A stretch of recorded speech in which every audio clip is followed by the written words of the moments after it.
নমস্কাৰ আপোনালোক সকলোকে মোৰ ইউটিউব চেনেললৈ পুনৰবাৰ স্বাগতম জনাইছোঁ।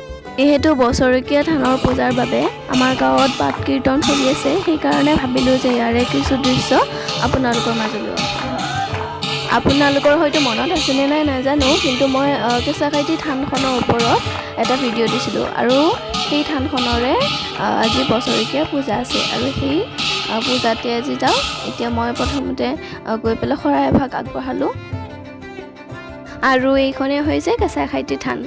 আৰু এখন থান আছে আমাৰ গাঁৱত, সেইখন হৈছে নুৱাগোসাঁই থান। সেইখনৰ পূজা আকৌ আছে অহাকালি। আজি কেঁচাখাইটি থানৰ পূজা আছে আৰু যিহেতু আপোনালোকে দেখিব পাৰিছে যে মন্দিৰৰ ভিতৰত মূল যোনটো খাই থাপনাখন আছে, সেই তাতে এতিয়াও পূজাৰ কাম সম্পূৰ্ণ হোৱা নাই, আৰম্ভ কৰি দিছে তেওঁলোকে। লগতে আপোনালোকক আৰু অলপ কথা কৈ থৈ দিওঁ যে এই থাপনাখন পতাৰ আগতে ইয়াতে আখৈ কৰাই আৰু পিঠাগুড়িৰে ধুনীয়াকৈ থাপনাখনৰ চাৰিওফালে দি দিয়া হৈছে। অকল যে থাপনাখনত দিছে তেনেকুৱাও নহয়, মন্দিৰটোৰ চাৰিওফালে আখৈ আৰু কৰাই ছটিয়াই দিছে।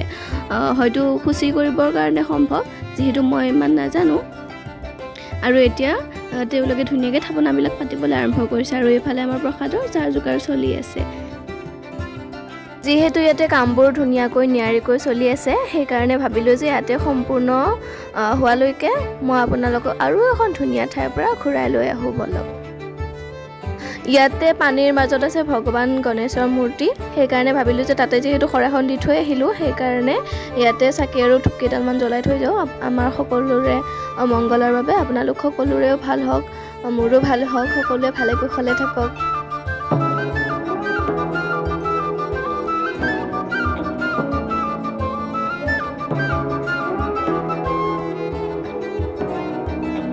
আপোনালোকে দেখিব পাৰিছে যে ইয়াতে প্ৰসাদ আৰু ফল মূলবিলাক নিজৰাৰ পানীতে ধুনীয়াকৈ ধুই পেলাই লৈ গৈ আছে। ইয়াতে যিহেতু পানীৰ কোনো ধৰণৰ অসুবিধা নাই, সেয়া চাহ বনোৱা পানী হওক বা কোনোবাই খাব বিচাৰিলেও, গৰমত যিহেতু পানী খাব বিচাৰিলেও ধুনীয়াকৈ ঠাণ্ডা ঠাণ্ডা পানী ইয়াৰ পৰা নি পেলাই খাব পাৰে।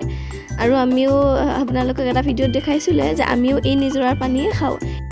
যিহেতু সকলো ঠাইতে ধুনীয়াকৈ নীতি নিয়মৰ মাজেৰে কাম কাজবোৰ আৰম্ভ হয়, ঠিক তেনেদৰে আমাৰ ইয়াতো ধুনীয়াকৈ নীতি নিয়মৰ মাজেৰে পূজাৰ কামবোৰ আৰম্ভ হৈ গৈ আছে।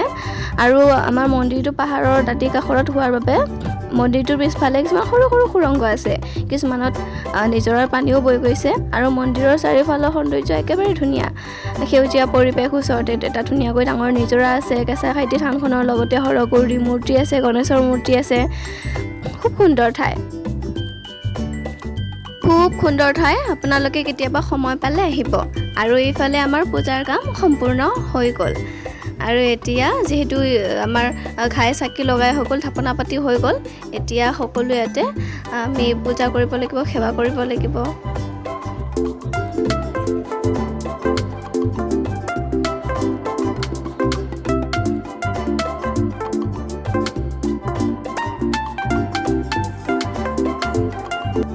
আৰু এইফালে নিয়মৰ মাজেৰেই কিছুমান কাম কৰি থকা গৈছে। আৰু যিহেতু থানখনৰ নামেই হৈছে কেঁচাখাইটি থান, আগতে ইয়াতে জীৱ বা জন্তুৰ বলি দিয়া হৈছিল। এতিয়া বলিৰ পৰিৱৰ্তে ইয়াতে সেই জীৱ বা জন্তুখিনিক আনি পেলাই মুকলিভাৱে এৰি দিয়া হয় থানখনৰ নামত। কোনোবাই হয়তো পাৰ দিয়ে, কোনোবাই হয়তো ছাগলী দিয়ে, তেনেকৈ দিয়ে। আৰু ঘৰখনৰ মংগলৰ বাবে, সমাজখনৰ মংগলৰ বাবে তেনেকৈ এৰি দিয়া হয়। মানুহৰ এটা বিশ্বাস জড়িত হৈ আছে, যোনে যেনেকৈ যাৰ মনৰ পৰা যেনেধৰণে যোনে যি দিব বিচাৰে, তেনেদৰে তেওঁলোকে নিজৰ মনৰ শান্তিৰ বাবে ধুনীয়াকৈ এৰি দিয়ে। ঢোল কালি বজাই ধুনীয়াকৈ সকলোৰে মংগলৰ বাবে আমি সকলোৱে এতিয়া ভগৱানৰ ওচৰত সেৱা লওঁ।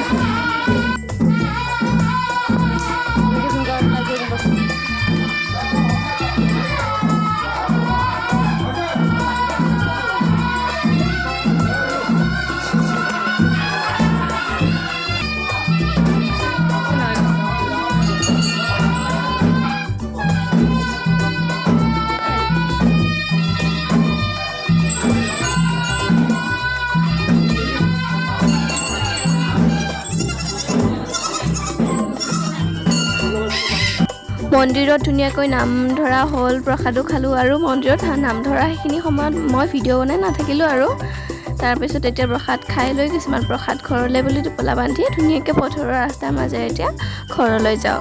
আৰু তেনেহ'লে আজি ভিডিঅ'টো ইমানতে সমাপ্ত কৰিছোঁ। আকৌ লগ পাম নেক্সট ভিডিঅ'ত। ধন্যবাদ।